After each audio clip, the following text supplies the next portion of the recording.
के लाल मेरा छोटा सा ये काम, की जो केसरी के लाल मेरा छोटा सा ये काम, मेरी राम जी से कह देना जय सिया राम, मेरी राम जी से कह देना जय सिया राम। मैं राम संग जपता तुम्हारा सदा नाम, मैं श्री राम संग जपता तुम्हारा सदा नाम, अपने राम जी से कह देना जय सिया राम, अपने राम जी से कह देना जय सिया राम। कर दो केसरी के लाल मेरा छोटा सा ये काम, कर दो केसरी के लाल मेरा छोटा सा ये काम, मेरी राम जी से कह देना जय सिया राम, मेरी राम जी से कह देना जय सिया राम। दीनहीन के सहारे महावीर तुम हो, दीनहीन के सहारे महावीर तुम हो, अपने भक्तों की जगाते तकदीर तुम हो, अपने भक्तों की जगाते तकदीर तुम हो। हर दुखिया का हाथ तुम लेते हो थाम, हर दुखिया का हाथ तुम लेते हो थाम, मेरे राम जी से कह देना जय सिया राम, मेरे राम जी से कह देना जय सिया राम।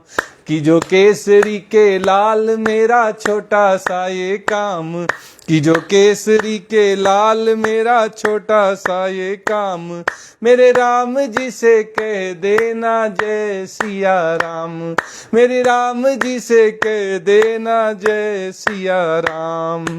महाबली महायोधा महासंत तुम हो, महाबली महायोधा महासंत तुम हो, लाते सूखे हुए बागों में बसंत तुम हो, लाते सूखे हुए बागों में बसंत तुम हो। तेरी भक्ति से आत्मा को मिलता आराम, तेरी भक्ति से आत्मा को मिलता आराम, मेरी राम जी से कह देना जय सिया राम, मेरी राम जी से कह देना जय सिया राम। कर दो केसरी के लाल मेरा छोटा सा ये काम, कर दो केसरी के लाल मेरा छोटा सा ये काम, मेरी राम जी से कह देना जय सिया राम, मेरी राम जी से कह देना जय सिया राम। पूरी सदा ही हमारी हर आस करना, पूरी सदा ही हमारी हर आस करना, बाबा भक्तों को कभी ना निराश करना, बाबा भक्तों को कभी ना निराश करना, हनुमत भक्तों को कभी ना निराश करना। दोनों चरण तुम्हारे हमारे सुख धाम, दोनों चरण तुम्हारे हमारे सुख धाम, मेरी राम जी से कह देना जय सिया राम, मेरी राम जी से कह देना जय सिया राम। कि जो केसरी के लाल मेरा छोटा सा ये काम, कि जो केसरी के लाल मेरा छोटा सा ये काम, मेरी राम जी से कह देना जय सिया राम, मेरी राम जी से कह देना जय सिया राम। मैं राम संग जपता तुम्हारा सदा नाम, मैं श्री राम संग जपता तुम्हारा सदा नाम, अपने राम जी से कह देना जय सिया राम, अपने राम जी से कह देना जय सिया राम। कर दो केसरी के लाल मेरा छोटा सा ये काम, कर दो केसरी के लाल मेरा छोटा सा ये काम, मेरी राम जी से कह देना जय सिया राम, मेरी राम जी से कह देना जय सिया राम। जय श्री कृष्णा। आज के इस गीता प्रवचन सत्र में आप सबका स्वागत है। पिछले दिन जब हम गीता पर चर्चा कर रहे थे तो भगवान श्री कृष्ण अर्जुन को धृति और बुद्धि के तीन भेद बता रहे थे। सात्विक, राजसी और तामसी, ये तीन भेद बुद्धि के भी होते हैं और धृति भी सात्विक, राजसी और तामसी तरह की होती है। प्रकृति के तीनों गुणों के अनुसार जिसका बोलबाला होता है, जो गुण बढ़ा हुआ होता है, उसी के अनुसार मनुष्य का स्वभाव हो जाता है और उसी के अनुसार उसमें बुद्धि आती है, वैसी ही उसमें धृति होती है। लेकिन चाहे ज्ञान हो, चाहे कर्म हो, चाहे बुद्धि हो, चाहे धृति हो, इन सब का उद्देश्य सुख की प्राप्ति होती है। मनुष्य का ध्येय सुख होता है, आनंद होता है। भगवत प्राप्ति हो जाने पर उसको कभी ना मिटने वाली शाश्वत शांति प्राप्त होती है, कभी ना क्षीण होने वाला शाश्वत आनंद प्राप्त होता है। वह उसकी जीवन का जो चरम लक्ष्य है, जो सर्वोच्च लक्ष्य है, वो उसको प्राप्त कर लेता है। सुख की प्राप्ति के लिए ही मनुष्य उद्योग कर रहा है, यही मनुष्य जीवन का ध्येय है। हर मनुष्य सुखी होना चाहता है। अब भगवान आगे के श्लोकों में सुख के भी सात्विक, राजसिक और तामसिक, ये तीन भेद बताने जा रहे हैं। सभी सुख हमारे लिए कल्याणकारी नहीं है और सभी सुख हमें भगवत प्राप्ति कराने वाले भी नहीं है। सुख के बंधन में बंध जाने पर व्यक्ति जन्म मरण के चक्र में बंध जाता है, इसलिए ज्यादा सुख की इच्छा नहीं रखनी है। भगवान कहते हैं सुख भी तीन तरह का होता है। सुखम त्विदानीं त्रिविधम शृणु मे भरतर्षभ, अभ्यासात् रमते यत्र दुखांतम च निगच्छति। भगवान अर्जुन को भरत ऋषभ कह रहे हैं, हे भरतवंशियों में श्रेष्ठ, हे अर्जुन, मैं अब तुमसे तीन प्रकार के सुखों के विषय में कहने जा रहा हूं, इनको तुम ध्यान पूर्वक सुनो। सबसे पहले भगवान अर्जुन को जो सात्विक सुख है उसके लक्षण बता रहे हैं, वो कैसा होता है, कैसे उसको हम जान पाएं, ये बताते हुए भगवान कहते हैं अभ्यासात् रमते यत्र। जो सात्विक सुख है उसमें जो प्रियता है वो धीरे धीरे आती है। अभ्यासात् रमते, जैसे जैसे अभ्यास बढ़ता है सात्विक सुख का, उसका अनुभव होने लगता है, तब वो प्रिय लगने लगता है, मनुष्य उसमें रम जाता है। मनुष्य का स्वभाव नहीं है सात्विक सुख, इसलिए पहले अभ्यास करना पड़ता है, तब उसको सात्विक सुख में आनंद मिलने लगता है। अपने आप नहीं मिलता। राजसिक और तामसिक जो सुख है उसमें जन्म जन्म से हमने उनको भोगा हुआ है, उनका हमें बहुत एक्सपीरियंस है, बड़ा अनुभव है, इसलिए राजसिक और तामसिक सुख प्राप्त होते ही मनुष्य तुरंत उनमें रम जाता है। लेकिन सात्विक सुख जो है उसमें रमने के लिए अभ्यास करना पड़ता है।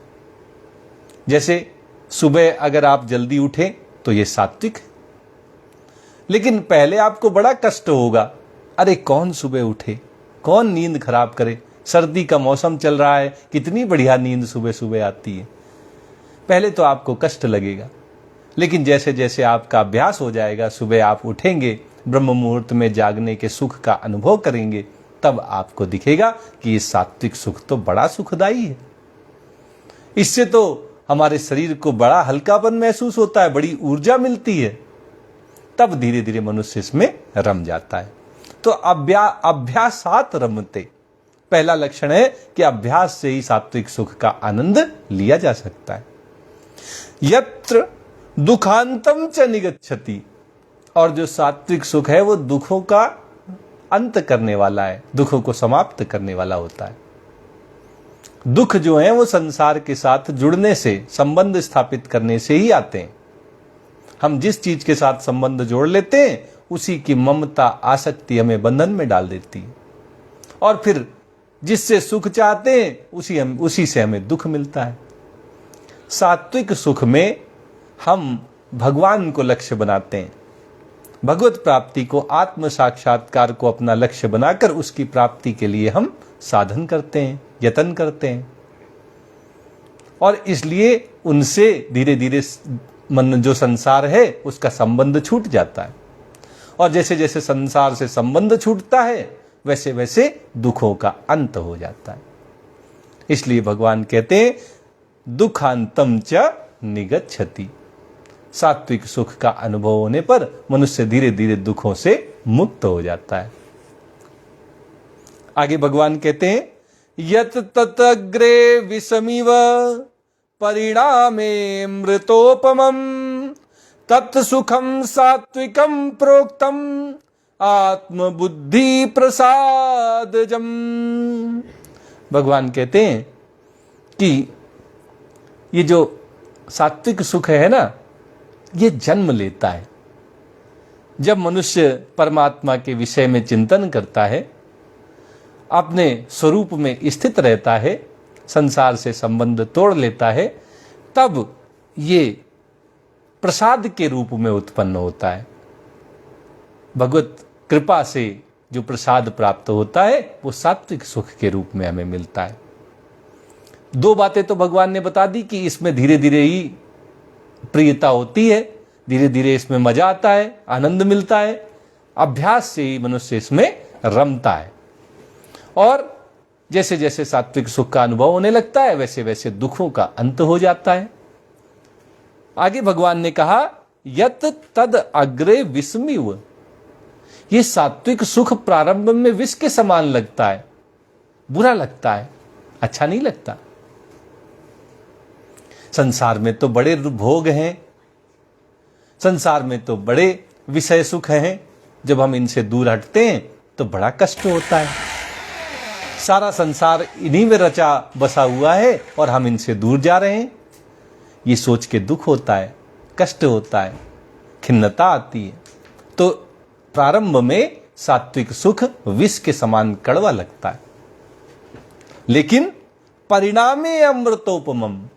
भगवान कहते हैं कि जैसे जैसे सात्विक सुख का आनंद मनुष्य लेने लगता है तो फिर ये परिणाम में इसका जो रिजल्ट आता है वो भाई अमृत के समान होता है। रिजल्ट अमृत के समान होता है, प्रारंभ में ये विष के समान लगता है। जैसे कोई साधक भगवत प्राप्ति के लिए सुबह सुबह उठ जाता है, दिन भर भगवान के नाम का जप करता है और सायंकाल फिर भगवान की भक्ति, भगवान के कीर्तन करते हुए भगवान के प्रेम में मग्न होकर भगवान को ही अपना सारा समय लगा देता है। भगवान के ऊपर, भगवान की भक्ति में, भगवान के प्रेम में उसका सारा समय व्यतीत हो जाता है। तो उसको जीवन में जो भी अनुभव अब तक रहे हैं उन सब की याद आती है। उन सब की याद आती तो उसको लगता है कि अरे कहीं ऐसा तो नहीं है कि भगवत प्राप्ति भी ना हो और इस संसार में भी कुछ ना कर पाऊं, संसार से भी छूट जाऊं और भगवत प्राप्ति भी ना हो, बीच में ही ना रह जाऊं, ऐसा उसको कष्ट होता है। लेकिन जैसे जैसे साधन में वह अधिक लग जाता है, मग्न हो जाता है, उसके यत्न स्वाभाविक हो जाते हैं, धीरे धीरे उसको तत्व का ज्ञान हो जाता है, अनुभव में आने लगती हैं बातें, जो भी उसने सीखा है शास्त्रों से उनका अनुभव करने लगता है, तो फिर उसको बड़ा सुख मिलता है, बड़ा आनंद आता है। फिर उसको विषय भोग फीके नजर आते हैं, नीरस नजर आते हैं, उनकी तरफ उसका ध्यान नहीं जाता।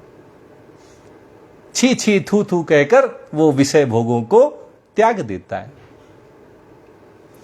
और इसलिए भगवान कह रहे हैं कि ये जो सात्विक सुख है ये प्रारंभ में कष्टदायी है,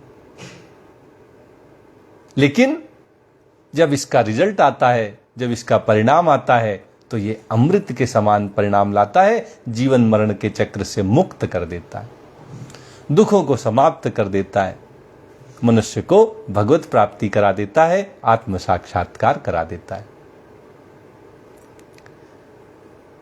भगवान कहते हैं तत् सुखम सात्विकम प्रोक्तम आत्मबुद्धि प्रसादजम। जो परमात्मा के चिंतन से आत्म साक्षात्कार के रूप में परिणाम लेकर भगवत प्राप्ति कराने वाला है, अपनी आत्मा के दर्शन कराने वाला है, आत्मा का अनुभव कराने वाला है, वह सात्विक सुख कहलाता है। और यह अमृत के समान है, जीवन मरण के चक्र से मुक्त करके हमेशा के लिए अजर अमर बनाने वाला है।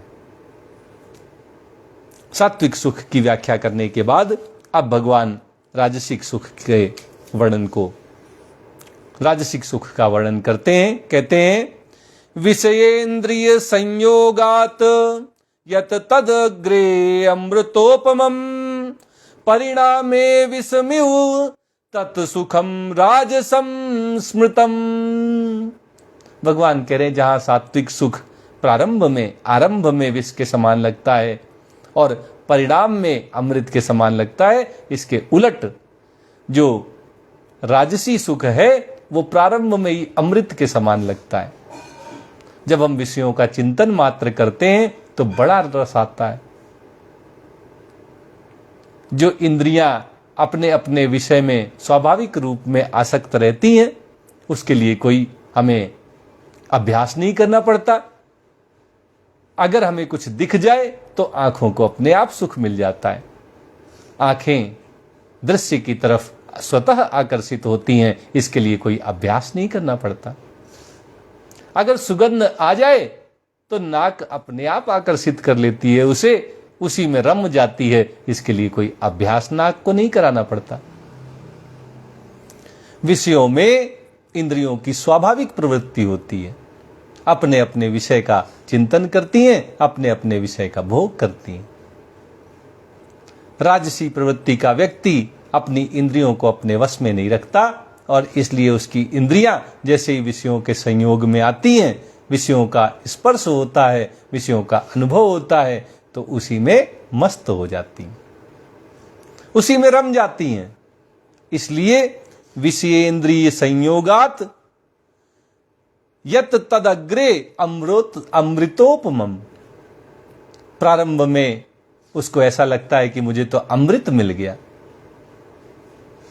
विषय भोग बड़े अच्छे लगते हैं प्रारंभ में, लेकिन धीरे धीरे वो दुखदायी बन जाते हैं। धीरे धीरे उनसे दुख प्राप्त होने लगते हैं। जिन सुख के कारण हम उनकी चाहत रखते हैं वो चाहत समाप्त हो जाती है। अगर आपने बड़ी जांच पड़ताल करके एक घर ले लिया, प्रारंभ में आपको लगता है कि मेरे सपनों का घर है, आप उससे बड़ा आकर्षण उसके प्रति आपके अंदर होता है, बड़ी प्रियता उसमें आपकी होती है। लेकिन धीरे धीरे जब वह पुराना होता जाता है, उसमें समस्याएं उत्पन्न हो जाती हैं, तो वही आपको कष्ट देने लगता है, दुख का कारण बनता है। यही बात भगवान कह रहे हैं कि इंद्रियों से जो मिलने वाले, विषयों के संयोग से उत्पन्न होने वाले जो सुख हैं, ये प्रारंभ में तो बड़े मीठे लगते हैं, बड़े अच्छे लगते हैं, अमृत के समान लगते हैं, लेकिन धीरे धीरे ये दुख के रूप में, कष्ट के रूप में, परेशानी के रूप में हमारे सामने आते हैं। इनका वास्तविक जो चेहरा है वो हमारे सामने आने पर हमें इनसे कष्ट, दुख ही मिलते हैं, हम परेशानियों में ही पड़ जाते हैं। परिणामे विषमिव तत् सुखम राजसम स्मृतम। ऐसे सुख जो प्रारंभ में तो अमृत के समान लगे और जब उनका परिणाम आए, रिजल्ट आए, तो बड़े दुख, बड़े विष के समान नजर आए, वे सारे के सारे सुख राजसी सुख होते हैं। चाहे धन का सुख हो, चाहे वैभव का सुख हो, चाहे सांसारिकता से प्राप्त होने वाला कोई सुख हो, वो सारे सुख राजसी सुख हैं। प्रारंभ में बड़े अच्छे लगते हैं और धीरे धीरे कष्टदायी होते हैं, दुखदायी होते हैं। भगवान कहते हैं राजसम स्मृतम, स्मरण करो इनका कि इनसे हमेशा के लिए सुख मिलने वाला नहीं है, ये शाश्वत सुख, शाश्वत आनंद की प्राप्ति कराने वाले नहीं है। इसलिए इनके मोह में ना पड़ो, इनसे बचो। इनके चक्कर में फंसोगे तो अंत में विष ही मिलेगा और विष जो है वो दुखदायी होता है, कष्टकारक होता है। सात्विक और राजसिक सुख बताने के बाद अब भगवान अर्जुन के माध्यम से हम सबको तामसिक सुख बता रहे हैं। कहते हैं यदग्रे चानुबंधे च सुखम मोहनमात्मनः निद्रालस्य प्रमादोत्थम तत्तामसम उदाहृतम। भगवान कह रहे हैं जो तामसिक सुख है ना, निद्रा आलस्य प्रमादोत्थम, ये तो निद्रा आलस्य और प्रमाद से उत्पन्न होने वाला होता है। ज्यादा नींद लेने में भी बड़े लोगों को मजा आता है। पड़े रहते हैं, नींद आए चाहे ना आए, आंख बंद करके पड़े रहते हैं। ऐसे लोगों को जगाया भी नहीं जा सकता। जगाया तो उसको जाता है जो सो रहा हो, लेकिन जो केवल आंख बंद करके और आनंद ले रहा है तामसिक सुख का, उसको तो जगाया भी नहीं जा सकता। उसको सपने में ही बड़ा अच्छा लगता है, सपने की दुनिया से उसका मोह हो जाता है, मोहग्रस्त हो जाता है। वो सपनों की दुनिया में खोया रहता है, उसी में सुख का अनुभव करता है। उसको कोई बड़ी गाढ़ी निद्रा नहीं आती। पूरे दिन लेटे रहने से अच्छी नींद थोड़ी ना आती है, बस आलस्य बढ़ जाता है शरीर में। जहां एक तरफ भगवान ने कहा है कि हम सबको निद्रा को और जागृति को, इन दोनों को संयमित करना है। बहुत ज्यादा सोना भी नहीं है, बहुत ज्यादा जागना भी नहीं है, क्योंकि ये दोनों हमारे शरीर के लिए आवश्यक है। वहीं भगवान निद्रा को, आलस्य को, प्रमाद को तामसिक सुख कह रहे हैं। बहुत ज्यादा सोने से कोई शरीर का भला नहीं होता, बल्कि संयमित निद्रा से जो प्राप्त होने वाला शक्ति का, ऊर्जा का प्रवाह है, वो भी रुक जाता है। अगर संयमित रूप से निद्रा ली जाए तो वो शरीर को तेज प्रदान करती है, शक्ति सामर्थ्य प्रदान करती है, ऊर्जा प्रदान करती है। लेकिन अगर नींद ही ली जाए, 8 घंटे से बढ़ाकर नींद को 16 घंटे कर दिया जाए, पूरे दिन पड़े रहें, तो फिर ये निद्रा भी कष्टकारक होती है। आलस्य में पड़े रहने से मनुष्य का जो ये जीवन है, ये कभी सार्थक नहीं हो सकता। कभी जिस लक्ष्य की प्राप्ति के लिए मनुष्य जन्म मिला है, वो लक्ष्य हमें मिल नहीं सकता। लक्ष्य की प्राप्ति नहीं हो सकती, क्योंकि आलसी व्यक्ति को केवल और केवल टाल मटोल करने की आदत होती है। वो कभी अपने कार्य में सिद्धि नहीं प्राप्त कर पाता। प्रमाद, जो करना है उसको करने का मन ना करे, और जो नहीं करना है, सिगरेट पीना, दारू पीना, ड्रग्स लेना नहीं करना है, इसमें रुचि हो जाए। ना करने वाले, जिनको हम अकर्तव्य कहते हैं, उनको करने में मजा आने लगे, और जो हमारे कर्तव्य हैं उनसे हम जी चुराने लगे। तो ये जो प्रमाद की स्थिति है, इससे प्राप्त होने वाला सुख भी भगवान कहते हैं ये तामसिक सुख है। ये केवल और केवल मूढ़ता है। मोहग्रस्त होने से इसमें सुख दिखाई देता है नहीं। क्योंकि भगवान कह रहे हैं यदग्रे चानुबंधे,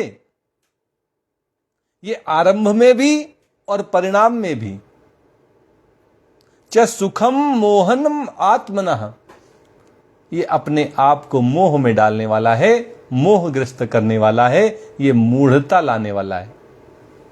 इससे अपना भला नहीं हो सकता। अज्ञान की चादर ओढ़ लेने से ज्ञान ढक जाता है। निद्रा, आलस्य और प्रमाद में पड़ जाने से यह मनुष्य जन्म व्यर्थ चला जाता है। इसलिए हमको इस तामसिक सुख के चक्कर में नहीं पड़ना चाहिए। मनुष्य जन्म का लक्ष्य परमात्मा की प्राप्ति, आत्म साक्षात्कार करना, संसार के सारे जीवों की सेवा करना है। सेवा छोड़कर अपने शरीर को निद्रा, आलस्य और प्रमाद में डाल देना, ये बड़ा कष्टकारक है, बड़ा दुखदाई है। हमको ऐसे तामसिक सुख से बचना चाहिए। सात्विक, राजसिक और तामसिक सुख के विषय में बताने के बाद अब भगवान कह रहे हैं कि केवल जो ज्ञान है, कर्म है, बुद्धि है, धृति है, सुख है, यही 3 तरह के नहीं होते। संसार की सभी वस्तुएं 3 तरह की होती हैं। प्रकृति में जो कुछ है, संसार में जो कुछ है, वो प्रकृति के 3 गुणों के अधीन है, उसके अंतर्गत आता है, उससे कुछ भी परे नहीं है। सबको नचाने वाले ये प्रकृति के 3 गुण सात्विक, राजसिक और तामसिक गुण हैं। और इन्हीं में से जिसका वर्चस्व होता है, जो बढ़ा हुआ होता है, जिसका बोलबाला होता है, उसी के अनुसार वस्तुएं 3-3 तरह की हो जाती हैं। कोई भी वस्तु हो, वो राजसिक, तामसिक और सात्विक हो सकती है। कौन से गुण के अधीन है, इससे ये बात निश्चय होती है। भगवान कहते हैं न तदस्ति पृथिव्यां वा दिवि देवेषु वा पुनः सत्वं प्रकृतिजैर्मुक्तं यदेभि स्यात् त्रिभिर्गुणैः। भगवान कह रहे हैं संसार से प्राप्त होने वाली सभी वस्तुएं, चाहे वो पृथ्वी में हो, मनुष्य लोक में, या फिर मनुष्य लोक से जो नीचे के पाताल, रसातल, तलातल, ये अतल वितल जो 7 लोक बताए गए हैं, इनमें, या फिर स्वर्ग में, या फिर देवताओं के पास होने वाली वस्तुएं, और इनके अलावा भी कोई भी अगर आप वस्तु कहें, किसी भी वस्तु का अगर आप उदाहरण प्रस्तुत करें, तो कोई भी वस्तु ऐसी नहीं है जो प्रकृति के उत्पन्न हुई हो और तीनों गुणों से रहित हो। कहने का मतलब है कि संसार से उत्पन्न होने वाली सभी वस्तुएं प्रकृति से उत्पन्न होने वाली हैं। प्रकृति से उत्पन्न होने वाली सभी वस्तुएं प्रकृति के तीनों गुणों, सतोगुण, रजोगुण और तमोगुण के अधीन होती हैं। इनसे कोई रहित नहीं हो सकती। इसलिए हमारा शरीर भी प्रकृति का ही अंश है, संसार से प्राप्त हुआ है।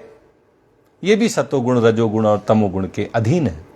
हमारी इंद्रियां, मन, बुद्धि भी इस संसार से ही मिली हैं, प्रकृति के ही अंश हैं। ये भी सतोगुण, रजोगुण और तमोगुण से युक्त है, इनसे रहित नहीं है।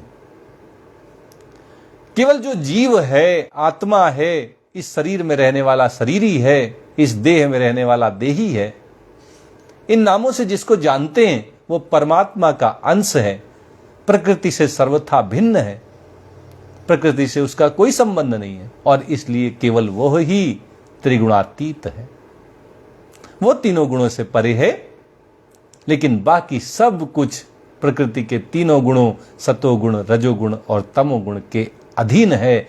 कोई भी वस्तु इनसे रहित नहीं है। इस तरह भगवान कह रहे हैं कि केवल कर्ता, कर्म, दान, तप, बुद्धि, धृति, सुख, यही 3 तरह के नहीं होते। सब कुछ 3 तरह का होता है। बस शर्त यह है कि वो प्रकृति से उत्पन्न हुआ हो, संसार से मिला हो, और संसार से मिलने वाला सब कुछ है सिवाय जीव के। जीव परमात्मा का अंश है, और इसलिए भगवान कहते हैं वो त्रिगुणातीत है, परमात्मा के सदृश। वो भी अजर है, अमर है, अविनाशी है, अजन्मा है, उसमें कोई विकार नहीं होता। वो तीनों गुणों से परे है, त्रिगुणातीत है, तीनों गुणों से रहित है। अर्जुन को गुणों से ही सब कुछ चल रहा है, ये सब समझाने के बाद अब भगवान उसको बताने जा रहे हैं कि हर व्यक्ति का अपना एक कर्तव्य होता है। ये कर्तव्य कौन निर्धारित करता है? ये निर्धारित करता है कि वो कहां जन्मा है, किस वर्ण में है, किस आश्रम में है, किस जाति का है। इसके अनुसार उसके नियत कर्म होते हैं जो उसको करने ही होते हैं। उन कर्तव्यों का पालन उसको जीवन में करना ही चाहिए। तो क्या कर्म है? अगर हम वर्ण के अनुसार देखें, ब्राह्मण, क्षत्रिय, वैश्य और शूद्र के क्या क्या कर्म भगवान कहते हैं। भगवान कहते हैं ब्राह्मण, क्षत्रिय, विषाम, शूद्राणाम च परंतप कर्माणि प्रविभक्तानि स्वभाव प्रभवैर्गुणैः। भगवान कह रहे पहली बात तो ये समझ लो कि ब्राह्मण, क्षत्रिय, वैश्य और शूद्र कर्माणि प्रविभक्तानि, इन सब के कर्म अलग अलग हैं, विभक्त हैं। समाज में समरसता बनी रहे, समाज सुचारू रूप से चलता रहे, इसके लिए भगवान ने विभाग कर दिए। ब्राह्मण को अलग कर्म दिए गए, क्षत्रिय को अलग कर्म दिए गए, वैश्य को अलग कर्म दिए गए और शूद्र को अलग कर्म दिए गए। कोई व्यक्ति सारे कर्म तो नहीं कर सकता, इसलिए कर्मों का विभाग कर दिया गया। अब किस आधार पर इन कर्मों को बांटा गया? भगवान कहते हैं स्वभाव प्रभवैर गुणैः। स्वभाव के अनुसार जैसे गुण उत्पन्न होते हैं, हमने हर जन्म में कुछ ना कुछ कर्म किए हैं।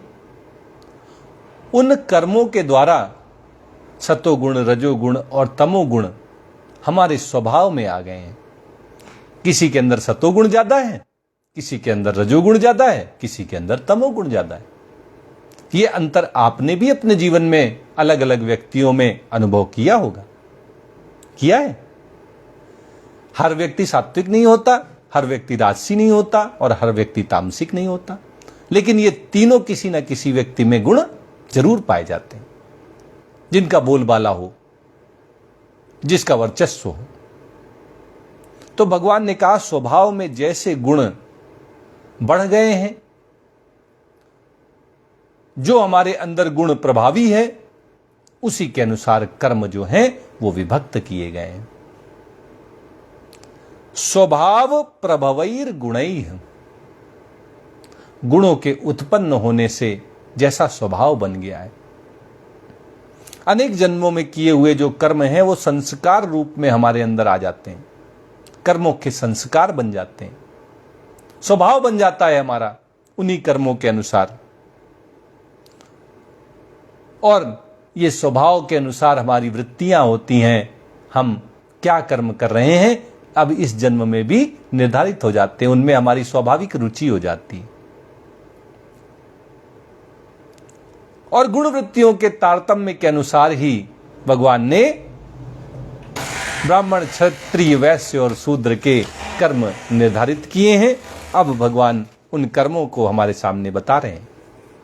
अर्जुन के माध्यम से हम सबको भी इन्हें ध्यानपूर्वक सुनना चाहिए और इनको बताने का उद्देश्य भी भगवान हमको बताएंगे कि वो क्यों कह रहे हैं कि इन कर्मों का क्या महात्म्य है, इन कर्मों को क्यों करना चाहिए। ब्राह्मण के स्वाभाविक कर्म बताते हुए भगवान कहते हैं, समो दमस तपः शौचम क्षान्तिर आर्जवमेव च ज्ञानम विज्ञानम आस्तिक्यम ब्रह्म कर्म स्वभावजम।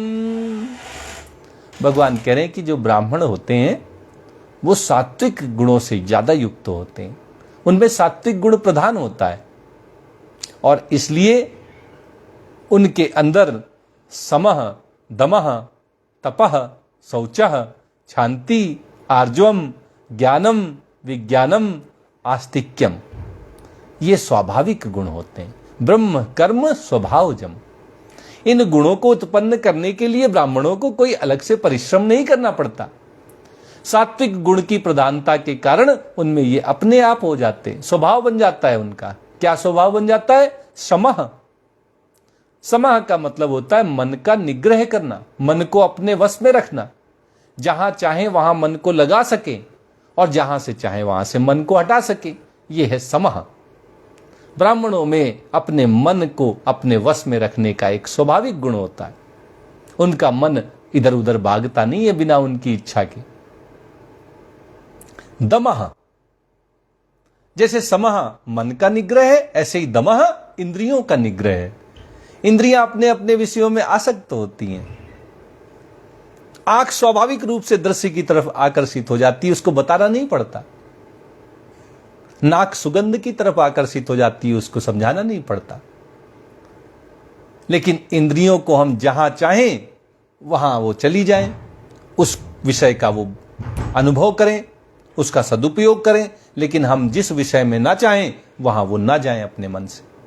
इंद्रियों को ऐसे अपने वश में लाने का नाम दमः है। ब्राह्मणों का स्वाभाविक लक्षण है, स्वाभाविक गुण है कि उनकी इंद्रियां उनके वश में होती हैं। तपः, भगवान ने 3 तरह के तप गीता में हमें बताए हैं। एक शरीर का तप, एक वाणी का तप और एक मन का तप। ब्राह्मण तप करते हैं, अपने शरीर, वाणी और मन को संयमित रखते हैं। इनको परमात्मा प्राप्ति के उद्देश्य से प्रयोग में लाते हैं, संसार से इनको दूर करते हैं। और वास्तव में तो अगर देखा जाए तो तप है अपने चरम लक्ष्य परमपिता परमेश्वर भगवान श्री कृष्ण की प्राप्ति में आने वाले कष्टों को प्रसन्नता पूर्वक सहना। हमारा जो उद्देश्य है जीवन का, उस उद्देश्य को पाने में रास्ते में कठिनाइयां आएंगी, कष्ट आएंगे। अगर हम प्रसन्नता पूर्वक उनको सहन करना सीख लें तो यही वास्तव में तप है, सबसे बड़ा तप। भगवान कहते हैं कि बड़े तपस्वी होते हैं ब्राह्मण, उनमें ये तप का, अपने लक्ष्य में आने वाले, लक्ष्य प्राप्ति में आने वाले कष्टों को सहने का एक स्वाभाविक गुण होता है। शौचम, शौचम का मतलब होता है पवित्रता, अंतःकरण की पवित्रता, शरीर मन वाणी की पवित्रता, शुद्धता। अपने शरीर को एक मंदिर की तरह हमें रखना है। जैसे हम मंदिर की पवित्रता को मानते हैं, ऐसे ही हमें शरीर को भी पवित्र कर रखना है। बाहर की पवित्रता जल और मिट्टी से आती है, अंदर की पवित्रता जो है वो हमारे भगवत चिंतन से आती है, संसार से संबंध विच्छेद कर लेने से आती है, स्वार्थ को त्याग देने से आती है, सबकी सेवा करने की, सबसे प्रेम करने के उद्देश्य से आती है। ब्राह्मणों में यह पवित्रता स्वाभाविक रूप से होती है। ब्राह्मणों का एक और गुण है शांति। शांति का मतलब है कि हमारे अंदर क्षमता है, लेकिन इसके बावजूद अगर कोई हमारे प्रति अपराध कर जाए, हमें दुखी कर दे, हमें कष्ट दे दे, तो क्षमता होने के बावजूद हम उसको कोई दंड ना दें, उसको कोई सजा ना दें। ये गुण जो है क्षमा का, शांति कहलाता है। ये शांति का गुण ब्राह्मणों में स्वाभाविक रूप से होता है। आर्जवम, सरलता, निष्कपटता। स्वभाव से ब्राह्मण सरल होते हैं, उनमें कोई कपट नहीं होता और छल नहीं होता। भगवान कहते हैं कि जो भी ब्राह्मण अपने आप को कहते हैं, उनको इन कसौटियों में अपने आप को कसना चाहिए और देखना चाहिए कि खाली ऐसा तो नहीं हम ब्राह्मण तो कहला रहे हैं, लेकिन हमारे अंदर समह नहीं है, मन पर हमारा वश नहीं है। दमह, हमारी इंद्रियां हमारे वश में नहीं है, तो फिर हम ब्राह्मण नहीं हो सकते। हम अगर तप नहीं करते, कष्टों को प्रसन्नता पूर्वक सहते नहीं हैं, अगर हम पवित्रता नहीं रखते, अगर हम शुद्धता नहीं रखते, अगर हम दूसरों के अपराधों को क्षमा नहीं करते, अगर हमारा जीवन सरल नहीं है, छल और कपट से रहित नहीं है, तो फिर हम ब्राह्मण कहलाने के लिए नहीं योग्य हैं। ब्राह्मण है तो उसमें ये गुण दिखाई देने चाहिए। ज्ञानम विज्ञानम आस्तिक्यम, और भी ब्राह्मण के 3 गुण हैं। ज्ञानम, वो शास्त्रों का स्वाध्याय करें, पठन पाठन करें, अपने ज्ञान को विकसित करें, उसके अंदर ज्ञान होना चाहिए। विज्ञानम, शास्त्रों से जो पढ़ा है, गुरुओं से जो सुना है, सत्संग से जिन बातों को हमारे कानों में जो बातें आई हैं, उन पर हमें विचार विमर्श करके धीरे धीरे उनको अपने जीवन में लागू करना चाहिए, उनका अनुभव करना चाहिए। इसको विज्ञान कहते हैं। जो ज्ञान है उसको जानना, अनुभव करना विज्ञान कहलाता है। ब्राह्मण का कर्तव्य है कि वो शास्त्रों को पढ़े और पढ़ने के बाद जो भी ज्ञान उसके पास है उसको अपने जीवन में लागू करे। केवल उसको पढ़ लेने से नहीं उसका उद्धार होने वाला है, उसका कल्याण होने वाला है। जीवन में लागू करना है, जो बातें कही गई हैं उनका अनुभव करना है। और आस्तिक्यम, शास्त्रों के प्रति, भगवान के प्रति, गुरुओं के प्रति मन में श्रद्धा होनी चाहिए, उनकी बातों में विश्वास होना चाहिए। यह गुण आस्तिक्यम कहलाता है। आस्तिकता का जो गुण है, आस्तिक होना, ये ब्राह्मण के स्वाभाविक लक्षण हैं, स्वाभाविक गुण हैं।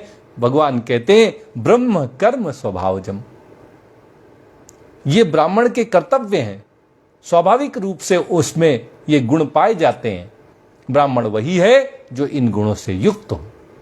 समः दमः तपः शौचम शांति आर्जवम ज्ञानम विज्ञानम आस्तिक्यम, ये ब्राह्मण के गुण हैं, कर्म हैं। इनको ब्राह्मण को निश्चित रूप से करना चाहिए। अपने जीवन में इस कसौटी में अपने आप को कसते रहना चाहिए। ब्राह्मण के स्वाभाविक कर्म बताने के बाद अब भगवान क्षत्रियों के स्वाभाविक कर्म बता रहे हैं।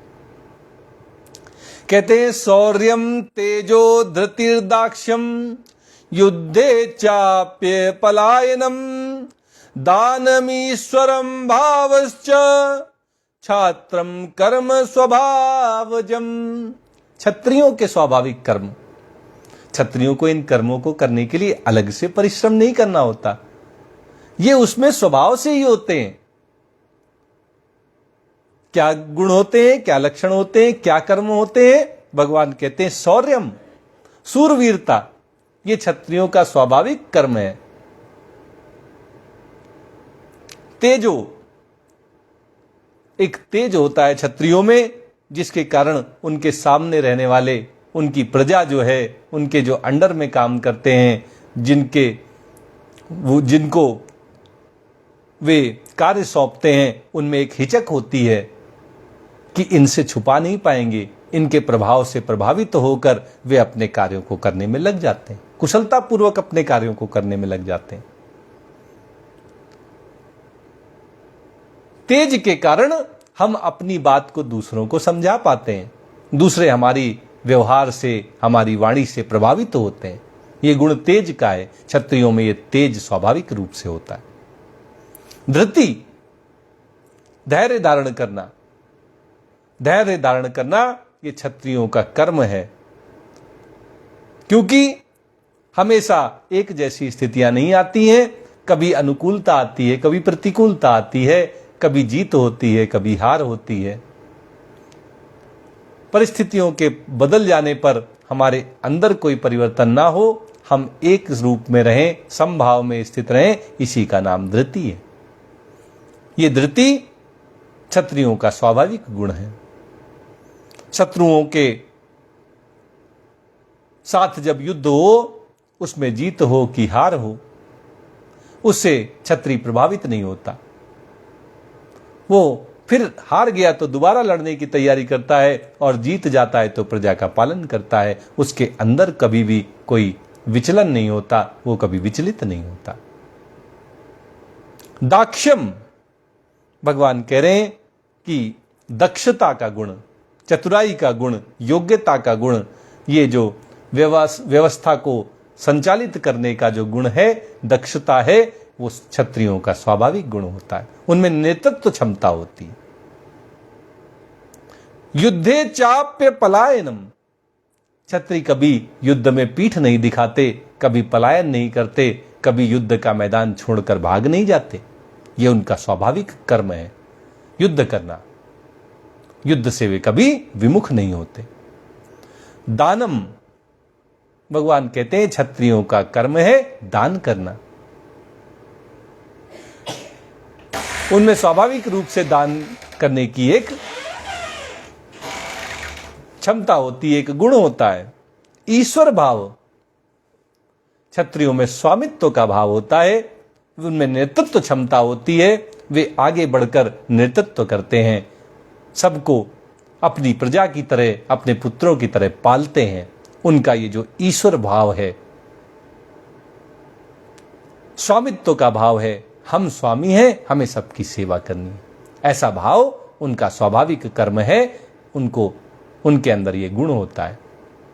छात्रम कर्म स्वभावजम, ये सब क्षत्रियों के कर्म हैं, स्वाभाविक रूप से उनमें ये गुण पाए जाने चाहिए। अगर कोई कहता है हम क्षत्रिय हैं, तो भगवान ने कसौटी में कस दिया उसके कर्मों को। कहा है कि तुम्हारे अंदर शौर्य होना चाहिए, तेज होना चाहिए, तुम्हारे अंदर धैर्य होना चाहिए, धृति, तुम्हें दक्ष होना चाहिए, कार्यकुशल होना चाहिए, और तुम्हें कभी युद्ध से पलायन नहीं करना चाहिए, अपने कर्तव्यों से कभी भागना नहीं चाहिए विमुख होकर। तुम्हें दान करना चाहिए, तुम्हारे अंदर स्वामी के जो गुण हैं, प्रजा का कल्याण करना, उनका भरण पोषण करना, उनका पालन करना, ये स्वभाव से होने चाहिए। ये सारे कर्म भगवान क्षत्रिय के स्वाभाविक कर्म बताते हैं। अब आगे वैश्य और शूद्र के स्वाभाविक कर्म बताते हुए भगवान कह रहे हैं, कृषि गौरक्ष वाणिज्यम वैश्य कर्म स्वभावजम परिचर्यात्मकम कर्म शूद्रस्यापि स्वभावजम।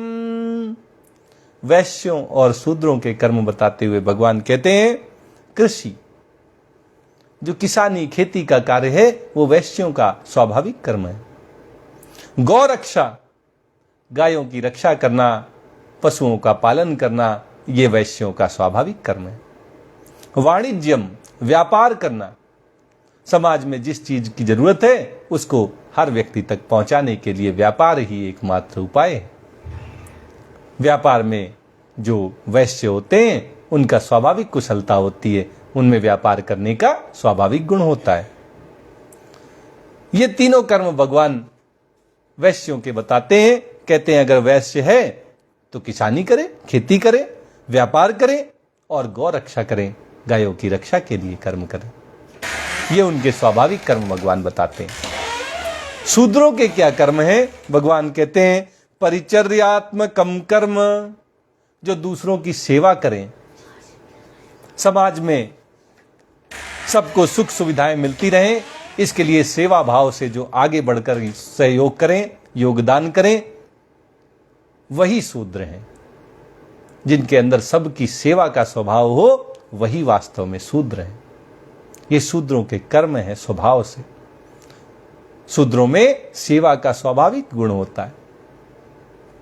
उनके अंदर कोई कर्तापन नहीं होता, उनके अंदर कोई अहंकार नहीं होता।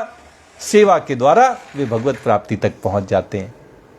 इस तरह भगवान श्री कृष्ण ने अर्जुन के माध्यम से हम सबको ब्राह्मण, क्षत्रिय, वैश्य और शूद्रों के स्वाभाविक कर्म बताए। आज गीता का प्रवचन यहीं तक होगा। आइए भगवान के मधुर भजन का आनंद लेते हुए आज के इस सत्र को संपन्न करते हैं। जय श्री राधे जय नंद नंदन, जय श्री राधे जय नंद नंदन, जय जय श्री राधे जय नंद नंदन, जय जय श्री राधे जय नंद नंदन, जय श्री राधे जय नंद नंदन, जय जय श्यामा नयनन अंजन, जय जय श्यामा नयनन अंजन, जय श्री राधे जय नंद नंदन, जय श्री राधे जय नंद नंदन, जय बरसानो जय घेवर वन, जय बरसानो जय घेवर वन, जय जय बरसानो जय जय घेवर वन, जय जय बरसानो जय जय घेवर वन,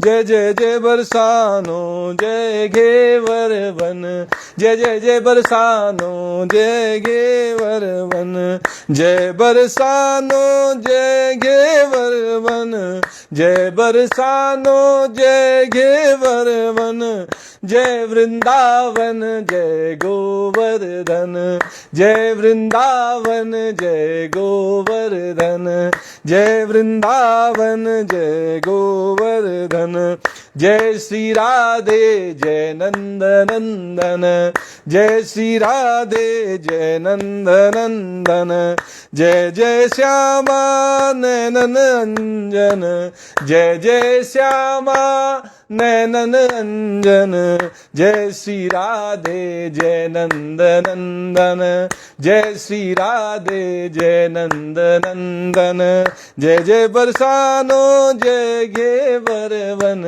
जय जय बरसानो जय घेवर वन, जय वृंदावन जय गोवर्धन, जय वृंदावन जय गोवर्धन, जय श्री श्यामा जय नंद नंदन, जय श्री राधे जय नंद नंदन, जय श्री राधे जय नंद नंदन।